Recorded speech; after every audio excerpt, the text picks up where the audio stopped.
Guys, welcome to the Kone Academy Jiu-Jitsu.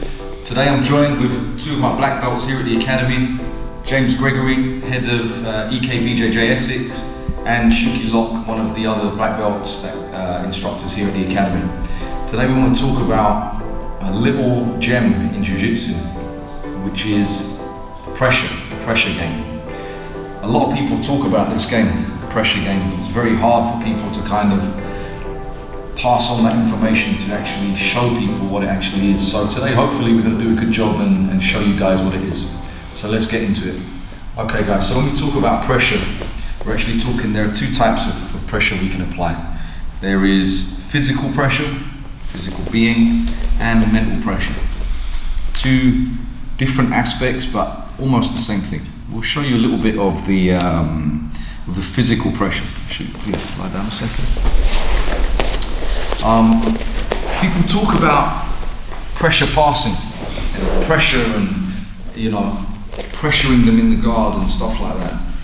One of the biggest components when you pressure someone in the guard is that they must feel like they're encased, not only that we're encased in their legs.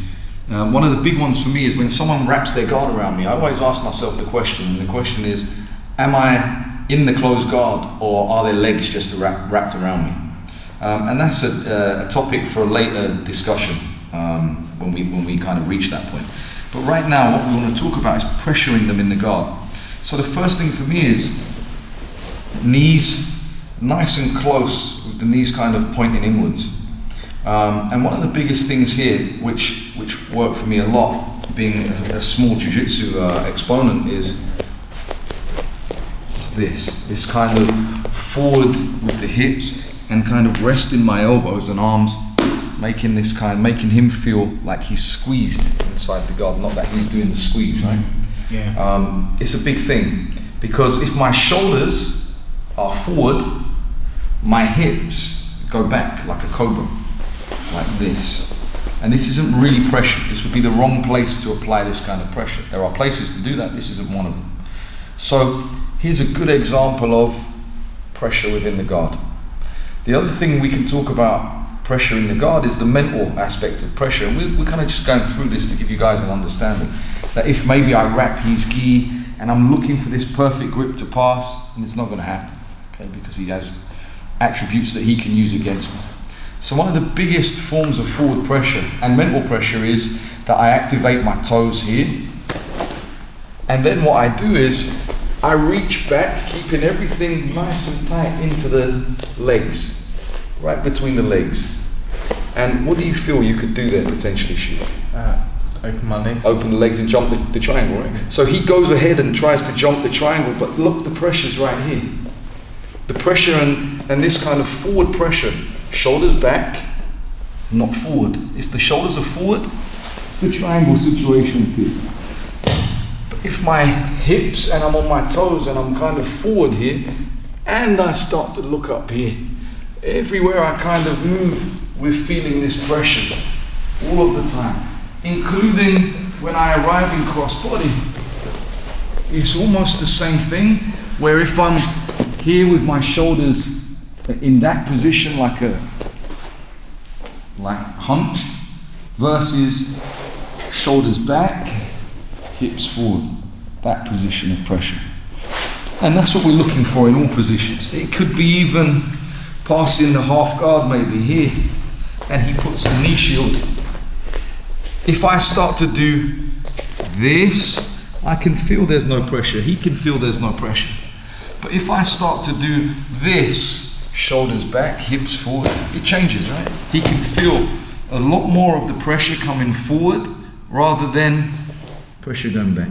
And you can see in the structure how weak that is. So a good drill is to find a partner that you can drill with and really kind of maintain this kind of constant pressure. And there's some really good drills you can do with this. Please lie down. They get to this position here and they're like, oh wow, this guy has such a great guard. And they're here and they're kind of playing around with the sleeve, pushing and pulling. They're like, wow, this guy's guarding unpassable, he's amazing. When really all they had to do was align themselves correctly here and kind of shoulders back, hips forward, good strong pressure, and this you know, will in turn set up their pulse and keep in all of this kind of posture. So guys, that's the kind of tip of the week from us about understanding a little bit of the pressure element, because I believe there's a lot of instructors out there saying, oh, put pressure on them, put pressure, but they're not really showing why. It's not defined. It's not. And we give you a little idea, but a lot of people mistake power for pressure. Yeah, just strength. So they hold on and they squeeze. And that's not really pressure. It's a form of power, but pressure is using our complete body mechanics against them, making them carry us like a wet blanket. We become like a wet blanket. When a wet blanket lands on someone, it doesn't stay rigid, it smothers them. The only difference is the shoulders cannot be forward, the hips must be forward, the hips must be back. Sorry, the hips forward and the shoulders back, keeping that pressure and maintaining that pressure. Okay guys, hope you enjoyed our little tip of the week in relation to pressure during passing, during control, in fact during all of Jiu-Jitsu, both mental and physical. If you like it, please like, follow and subscribe to our YouTube channel. Also you can follow Coach James at EKBJJ Essex on Instagram, please. And likewise, the same for us is at EKBJJ, both on Instagram and Twitter, and of course on YouTube. And we hope you enjoyed.